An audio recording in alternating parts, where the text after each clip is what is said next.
Maktab davrlaringizni tasavvur qiling. Lekin siz O'zbekistonda emas, Nepal mamlakatidasiz. Ertalab bo'm-bo'sh issiq joyda uyg'onasiz va maktabga tayyorlanasiz. Bir tomonga yo'l, naqd 2 soat. Yo'lingizdagi birinchi yarmi tog'lardan o'tadi. Bitta noto'g'ri qadam oxirgisi bo'lishi mumkin.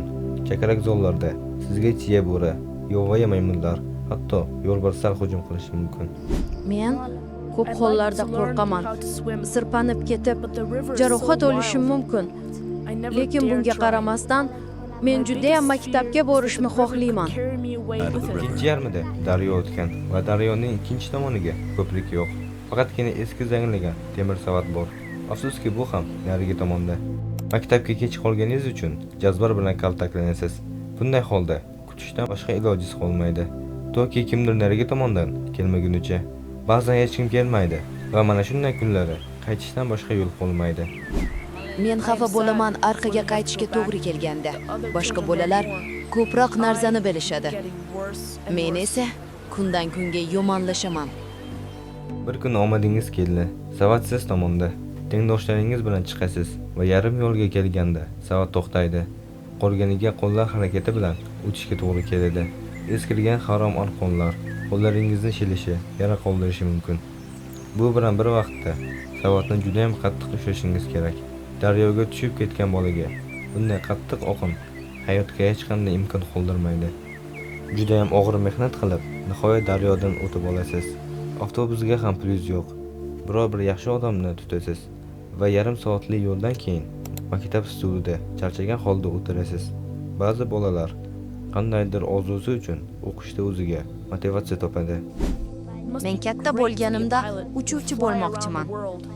Biroq haqiqatga qarasak, bu bola hech qanaqasiga uchuvchi bo'la olmaydi. Bolalar katta tirishqoqlik bilan g'ariblikdan chiqib boy bo'lishi bu faqat kinolarda. Haqiqiy hayotda esa bunday holatdagi bolalar diqqatini o'qishga jamlolmaydi va hech narsani o'rgana olmaydi. Bunga sabab nafaqat charchoq, balki kun bo'yi xayollar qaytishda yana o'sha qiyinchilik bilan uyga borishga turadi. Shunday qilib, 6 soatlik o'qish, qaytish safari, halokatli ko'prik, xavfli tog'lardan o'tish va mana nihoyat uyda kechki ovqatdasiz. Ovqatda bo'm-bo'sh kulchini o'zi. Go'sht uchun albatta pul yo'q. Uyquga yotasiz. Undan oldin qo'ng'iroq qo'yishni unutmang. Ertaga sizni yana o'sha mashaqqatli yo'l kutib turibdi. Aytishingiz mumkin, sen oshirib olyapsan. Hamma oilada ham bunaqa emas. Boy oilalarda yaxshiroq. Gap shundaki, men sizga boy oilani ko'rsatdim. Bundan tashqari, bu bolaning otasi kun davomida tinmay guruchlarida bolam o'qishda, hech bo'lmasa o'qishni o'rgansin deb ishlaydi.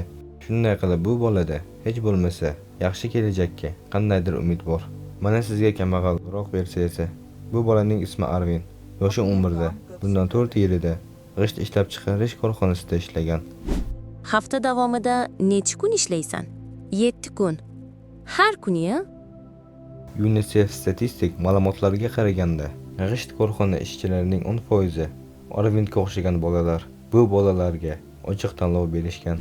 Onam aytadiki, agar yeyishni xohlasang, sen g'isht qilishing kerak. 10 soatli ish uchun Arvin $1.5 oladi. Va bu yerga nisbatan ko'p. Mamlakatning o'rtacha aholisi kuniga atiga 30 sentga yashaydi. Arvin hech bo'lmaganda ozgina puldan yutayotgan bo'lsa-da, kelajakka esa mana shu $1 uchun hayotini yo'qotyapti. 2025-yilning ma'lumotlariga qaraganda, Nepalning 65% aholisi o'qishni bilmaydi.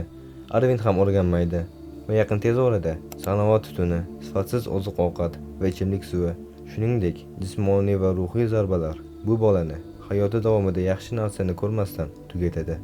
Bundan tashqari, ko'p hollarda ota-onasidan sotib olingan bolalar qul kabi bo'ladi va umuman ish haqqi olmaydi.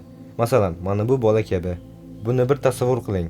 Bu chaqaloqning yoshi 6 da. Bu bola allaqachon 1 yildan beri korxonada qattiq mehnat qiladi. Ishlab chiqarishdagi bolalar noqonuniy hisoblanadi. Nega qonunni buzyapsiz? Yo'q, ular bu yerda ishlamaydi. Mana videoni ko'ring. Video soxta. Men sizga hozirroq buni ko'rsatishim mumkin. Men har hafta shu korxonada bo'laman va hech qachon korxonada bolalar bo'lmagan. Lekin bu bolalar o'sha joyda ishlashi haqiqatini o'zgartirmaydi.